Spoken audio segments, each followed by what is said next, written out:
Chapter 4.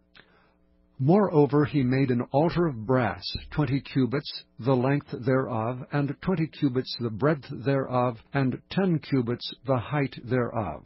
Also he made a molten sea of 10 cubits from brim to brim, round in compass, and 5 cubits the height thereof, and a line of 30 cubits did compass it round about. And under it was the similitude of oxen, which did compass it round about. 10 in a cubit, compassing the sea round about. 2 rows of oxen were cast when it was cast. It stood upon 12 oxen, 3 looking toward the north, and 3 looking toward the west, and 3 looking toward the south, and 3 looking toward the east. And the sea was set above upon them, and all their hinder parts were inward. And the thickness of it was an handbreadth, and the brim of it like the work of the brim of a cup, with flowers of lilies, and it received and held 3,000 baths.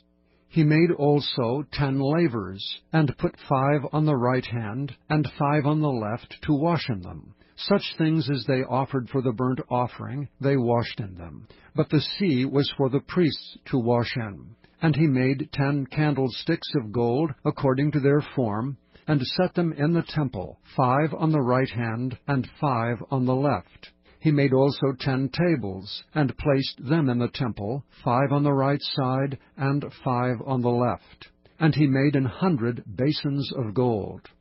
Furthermore he made the court of the priests, and the great court, and the doors for the court, and overlaid the doors of them with brass. And he set the sea on the right side of the east end, over against the south. And Huram made the pots, and the shovels, and the basins. And Huram finished the work that he was to make for King Solomon for the house of God, to wit, the 2 pillars, and the pommels and the chapiters which were on the top of the 2 pillars, and the 2 wreaths to cover the 2 pommels of the chapiters which were on the top of the pillars, and 400 pomegranates on the 2 wreaths, 2 rows of pomegranates on each wreath, to cover the 2 pommels of the chapiters which were upon the pillars. He made also bases, and lavers made he upon the bases. 1 sea, and 12 oxen under it. The pots also, and the shovels, and the flesh hooks, and all their instruments did Huram his father make to King Solomon for the house of the Lord of bright brass. In the plain of Jordan did the king cast them, in the clay ground between Succoth and Zeradatha. Thus Solomon made all these vessels in great abundance, for the weight of the brass could not be found out. And Solomon made all the vessels that were for the house of God, the golden altar also, and the tables whereon the showbread was set.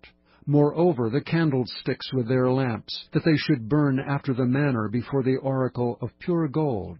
And the flowers, and the lamps, and the tongs made he of gold, and that perfect gold. And the snuffers, and the basins, and the spoons, and the censers of pure gold, and the entry of the house, the inner doors thereof for the most holy place, and the doors of the house of the temple were of gold.